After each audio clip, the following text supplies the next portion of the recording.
I just want to begin by saying, when I was trying to figure out the order of events when Jesus gave the parable of the sower, the parable of the wheat and tares, and his response to the disciples, if it was just one day or if I was going to try and understand it as 2 days like Michael Rood did, one of the things that went through my head was that Jesus gives parables and he makes it really simple for people to understand.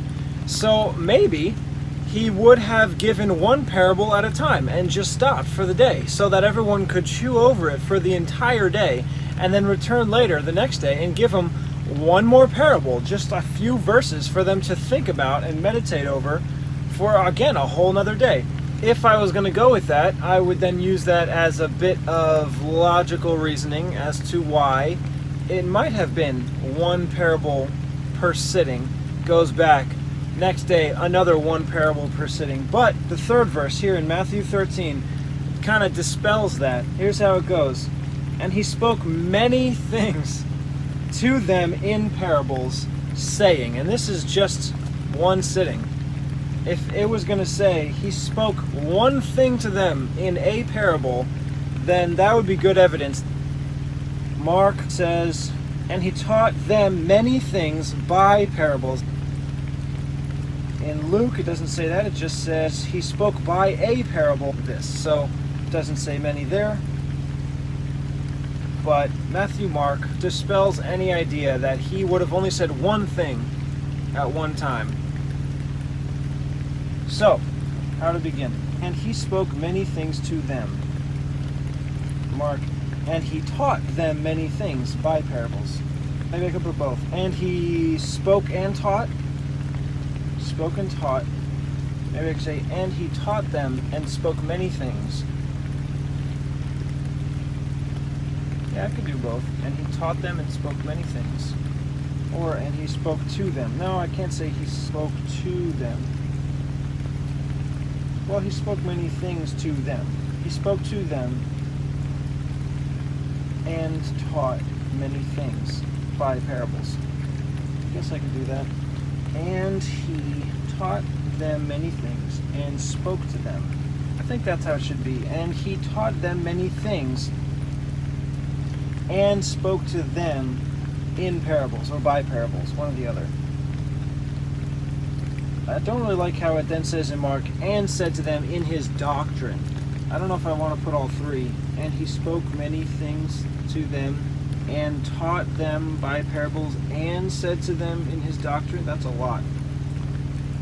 I'm going to try and simplify it by combining said to them in his doctrine with spoke to them. And I'll just leave taught them as separate. Because speaking to them is saying to them. Teaching is different. Maybe I could say, and he taught them many things and spoke to them in parables in his doctrine. That's how I'll go. He spoke to them many things and taught them in parables. So I'll start with and spoke. And he spoke. So he is both. I'm taking out the he out of and he taught. That way it's just and he spoke to them many things and taught. I don't want to have to repeat he. That would be annoying. Yeah, and he spoke many things to them. So it's pretty much the whole first section of the verse in Matthew. And he spoke many things to them. Then I'll add and taught by parables from Mark. So this is Matthew. And he, well, he is both. Now back to Matthew. Spoke.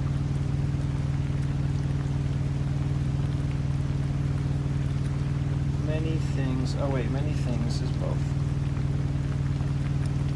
Yeah. Many things is both. To them. Yeah, to them is both. I'm not going to have to them twice. To them and taught by parables. That's what I'm going to say.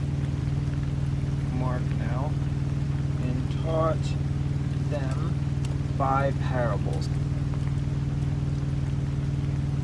Because I already used many things, and I already put to them earlier. Should I put and said in his doctrine, or just by parables in his doctrine? I think without the and said would be better. And he spoke many things to them and taught them by parables in his doctrine. Or it could just be longer. And he spoke many things to them and taught them by parables and said in his doctrine. No. Maybe I could put and taught them by parables in his doctrine, saying. That way, instead of having and said, I could replace that with saying at the end.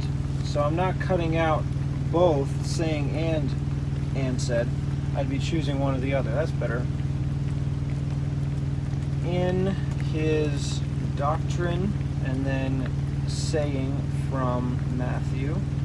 And he spoke many things to them and taught them by parables in his doctrine, saying. Matthew continues, Behold, a sower went forth to sow.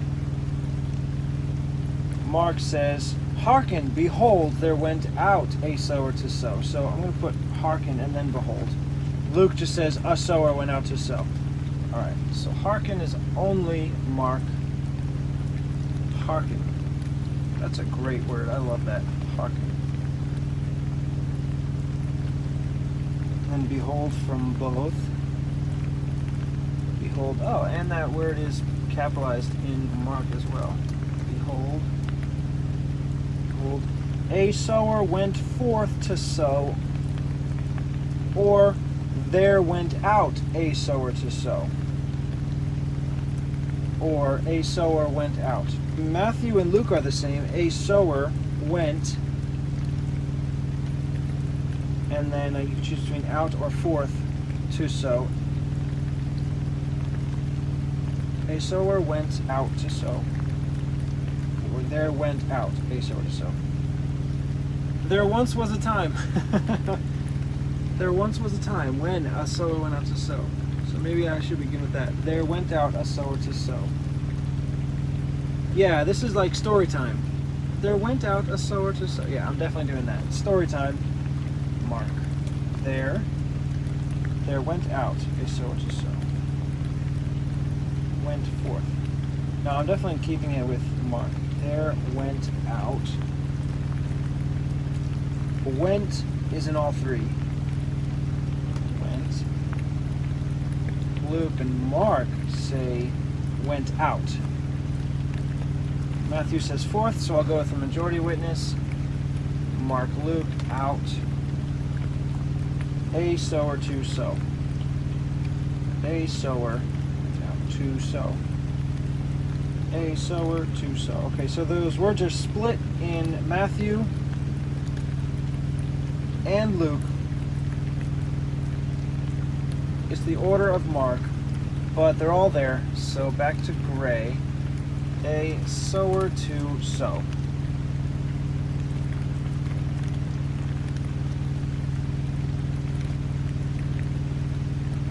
Matthew just ends there. To sow. Mark, a sower to sow. Luke, however, adds more. To sow his seed. So I'm definitely going to include that. More information. Luke, his seed.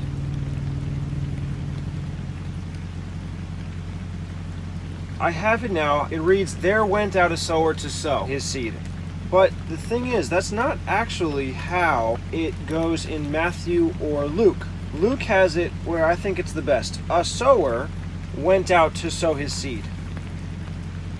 So you don't have to put those two words so close together. A sower to sow, making it repetitive and annoying. So if I put a sower first in the place of there,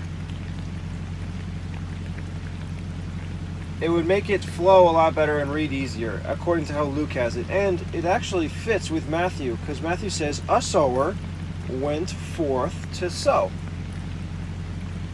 Both Matthew and Luke, the majority witness, have a sower, how it starts, went out to sow. which puts more space between these two words and makes it read better. So that's simply how I'm going to do it. I'm just moving a sower there. And the reason why I'm getting rid of the word there is because I don't know how it would work. A sower there went out to sow? No. There a sower went out to sow? No. So that word there is only in Mark. I'm going to have it the way Matthew and Luke read instead. Behold, a sower went out to sow his seed.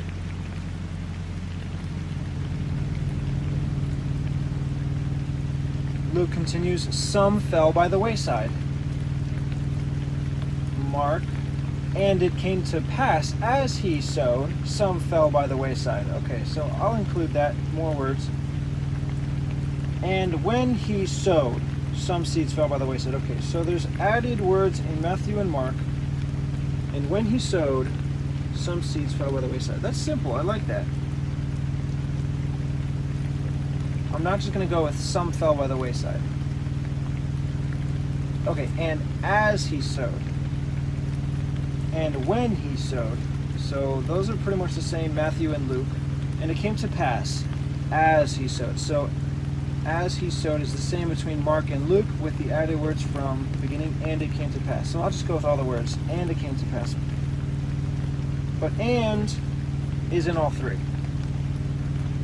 And Mark only came to pass as he sowed,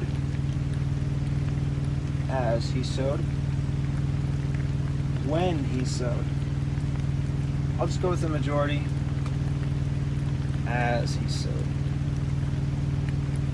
Some fell by the wayside, that's Mark. Some seeds fell by the wayside, but seeds is in italics, I might not put that. Luke says some fell by the wayside. Okay, so only Matthew adds that word seeds in there, but it's in italics. But since it's in there in Luke, went out to sow his seed, I can go with that. And then later on in Matthew, he doesn't add that for the next situation. Some fell upon stony places. And then later on, some fell among thorns. Other fell on good ground. So the translator only adds seeds one time. What does Mark do? Some fell by the wayside. Some fell on stony ground. Some fell on thorns. Others fell on good ground. Luke, some fell by the wayside. Some fell upon a rock. Some fell among thorns, others fell on good ground. Okay, so none of the others add the word seed there, so I'm not going to add it here. I'm not even going to keep my italics. Some fell. Some fell.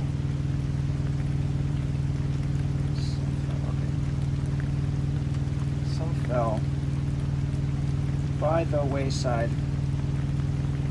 Mark, by the wayside. Matthew, by the wayside. By the wayside. And the fowls came and devoured it up. That's Matthew. Mark. And the fowls of the air came and devoured it up. I'll include that. Luke. And it was trodden down, and the fowls of the air devoured it. Okay, so even more explanation. So it's just Luke then. And it was trodden down. Then, from Luke and the fowls, Mark and the fowls, Matthew and the fowls. Yeah, all three. And the fowls. Matthew came and devoured them up. Mark of the air came and devoured it up. Luke of the air. So of the air is Mark and Luke. Of the air, Mark came and devoured it up. Matthew came and devoured them up. So came and devoured is Matthew, Mark. Luke just devoured it. So came and is Matthew, Mark. Devoured is all three. Them up, Matthew. It up, Luke, it. We are talking about seeds, some seed. So you could say the seed was devoured, the seed devoured it, the seed, or devoured them, the seeds. But seed was only mentioned in Luke singular, so I might just keep it. And the word it is used twice in Mark and Luke instead of them. Since I use seed, I'll go with it from Mark and Luke. It. And I will say up, because that's in Matthew and Mark.